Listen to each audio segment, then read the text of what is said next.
Ano nga ba ang tatlong bagay na dapat munang gawin bago magnegosyo? Ako nga pala si Aika Medriano at isa akong negosyante dito sa Pilipinas. So, short story muna. Bata pa lang ako, hilig ko na ang pagnenegosyo. Nung una ako magnegosyo, hindi ko rin alam kung ano yung mga dapat kong gawin. Kaya nagka-problema ako na marami akong namamaling gawain, mahirap bumenta, at hindi ko alam kung ano yung mga susunod na steps para ma-execute ko yung negosyong gagawin ko dahil wala nga itong plan. Kaya nung natutunan ko ang tatlong bagay na ito, malaki ang pinagbago ng aking negosyo.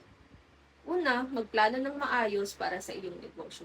Alamin mo kung ano yung negosyong gusto mong pasukin, kung ano ang target market mo, kung sino ang target market mo, kung magkano ang kaya mong ipuhunan, at kung saan mo ito isi-set up, kung online ba or physical. Alamin mo kung ano yung convenience sa'yo ngayon.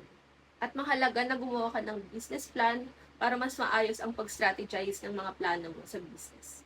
Pangalawa, mag-aral at mag-research. Importante sa papasukin nating negosyo ay nag-research tayo at pinag-aaralan natin itong mabuti.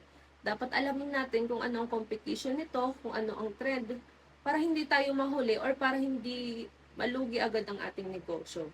Kailangan natin mag-research ng maigi sa industriya na papasukin natin para mas ma-execute natin ng maayos ang negosyong gagawin natin. At pangatlo, mag-set ng achievable goals. Kailangan sa pagnenegosyo, hindi tayo nag stay sa kung ano lang yung negosyo natin ngayon. Hindi dapat natin pinapanatili na hanggang maliit lang ito.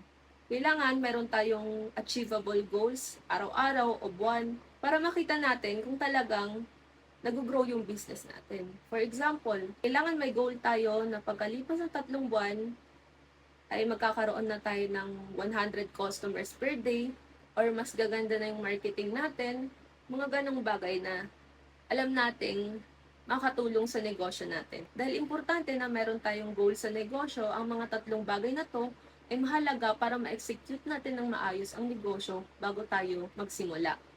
Sa mga gustong magsimulang magnegosyo na hindi pa alam yung mga dapat gawin, sign na ito para simulan mo ang iyong negosyo dahil wala namang perpektong nagsisimula at walang nagsimula na hindi nagkamali.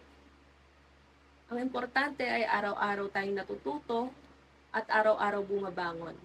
Dahil alam natin na gagawin natin ang mga dapat gawin para makuha natin ang mga goals natin. Kung nagustuhan mo ang video nito at gusto mo pang matuto ng iba't iba pang bagay tungkol sa pagnenegosyo, i-like at i-share mo ang video na to at i-follow mo na rin ako sa aking account.